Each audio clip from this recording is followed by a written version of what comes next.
Author Sherry Lucille here, working on Love Promises. I'm doing a kind of mini business vacation, and I would like to tell you a little bit about the writing process. So I have 10 steps for you today that I go through when I'm writing. But I realize that different authors have different processes that they use. But I would just like to share a little bit of my process with you. So I'm going to look at my list actually, or else I'll forget what I'm wanting to share with you today. So I have some steps, and I wrote them down. I'm at the Aloud Hotel in Milwaukee overlooking the river. I had my videographer try to get a little bit of that nighttime scape for you so that you could see. I don't know what you were able to see. Anyway, 10 steps for writing. So here's how it goes for me. 1, capture the idea in writing. So what generally happens for me when I wrote Love Changes and when I wrote Love Dreams is that the characters are literally acting out scenes in my head. And so if I hesitate to write those ideas down, even an hour, they are often lost to me. So what I need to do is when they come, I need to write them down. Usually, unfortunately for my husband, it is 2 or 3 a.m. in the morning. So I have to get up and leave the room and write down what's going on. The second thing for me is that I will put all these scenes together. So I have multiple scenes that happen, not at one night, but one scene, usually one night. I get up and write it down. And I write the scenes down in dialogue form. So say in the case of Cameron and Anita, they're in a restaurant having a meal. I'm writing down what they're saying to each other in the restaurant. That's how this works for me, this process.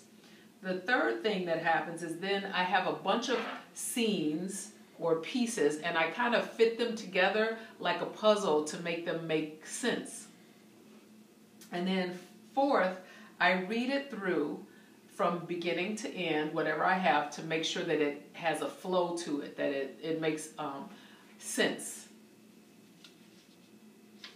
And then I edit for what I call MCEs, or my common errors. So there's things that after you've been writing for a while, you realize that you tend to do. So one of my things is I will write woman when I mean women, or I'll write man when I mean men, or anytime I say like I'll or I'm, anything like that, a lot of times I'll neglect to put the apostrophe ILL or the apostrophe M after the I because my mind reads it or fills it in and it's not there. So I'll go back to my whole manuscript and I'll check for the things that I commonly do wrong. And then believe it or not, you have to read your whole manuscript aloud. Or you can put your computer on a program where it reads it to you aloud. Because if you haven't heard it read aloud, you haven't really done your audience justice.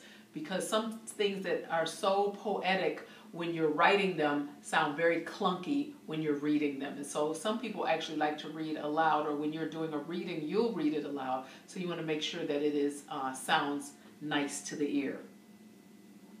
And then my process can be considered a little backwards. I'll do my timeline after I've already started writing because I'm an enthusiastic writer, so I want to jump right in and get these characters going. And so a lot of times I have not thought it all through timeline logically, and I have to go back and make a timeline that makes sense, which causes me a lot of adjustments.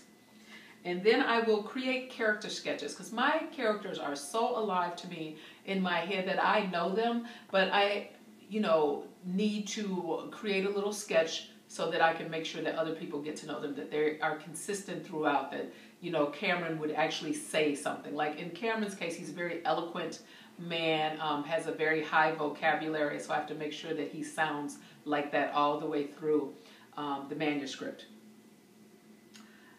Oh, and then check for, let me see, what is this called? Oh, anachronisms. So, like, my novels are written in the 50s, 60s, early 70s I'm getting into. So I have to make sure that what I'm talking about in those time periods actually existed in those time periods. That it's not something that exists in 2015 that did not exist in 1970. And then you put it down and you let it simmer for a while, because when you're constantly engaged with your novel, with your characters, you can't see the flaws. So you put it down somewhere, let it rest for some weeks or months, go back, pick it up, and see if it still makes sense. And then I hate to tell you this, Step number 11 is do it all over again. Author Sherry Lucille signing out with tips for writing.